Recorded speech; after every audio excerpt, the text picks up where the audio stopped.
પાખંડ જે કર્મકાંડ કરવું જ નથી અને નિરાકાર પ્રભુનું ધ્યાન કરવું છે, તો તે બંને કેમ બને?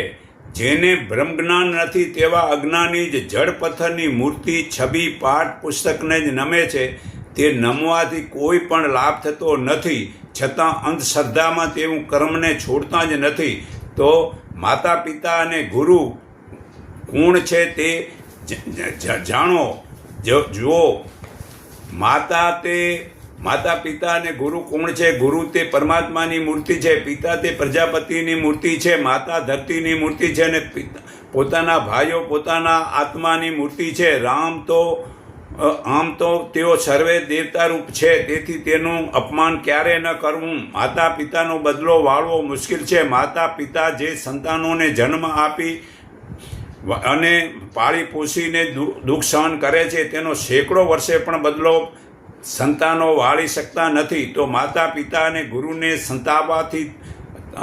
સંતોષવાથી તપ સફળ થાય છે.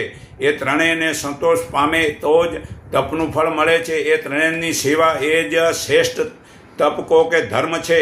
તેમની ભલામણ વિના બીજા ધર્મને પાળવા જ નથી. માતા પિતા અને ગુરુની સેવાનું ફળને જે જાણો. જે સંસારી આ ત્રણેયની સેવામાં સાવધાન રહે છે, તે સંસારી ત્રણેય લોકમાં સુખી થાય છે અને પોતાના શરીરથી જ્ઞાન પામીને સ્વર્ગમાં આનંદ ભોગવે છે. માતાની સેવાથી જ પૃથ્વીલોકનું સુખ પામે છે, પિતાની સેવાથી સ્વર્ગનું સુખ મળે છે અને ગુરુની સેવાથી મનુષ્ય પરમાત્માને પામે છે.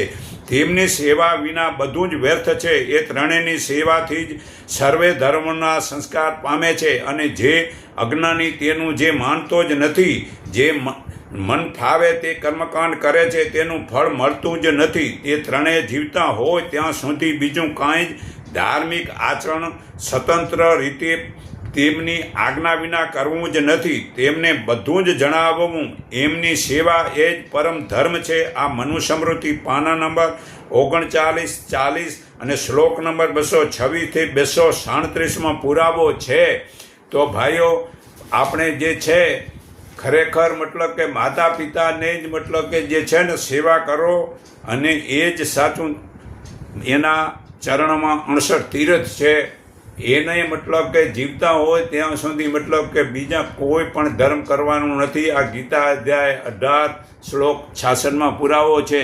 હે અર્જુન, સર્વે ધર્મ છોડી તું મારા એકને શરણે આવ, હું સર્વ પાપોથી છોડાવીશ. આ પુરાવો છે.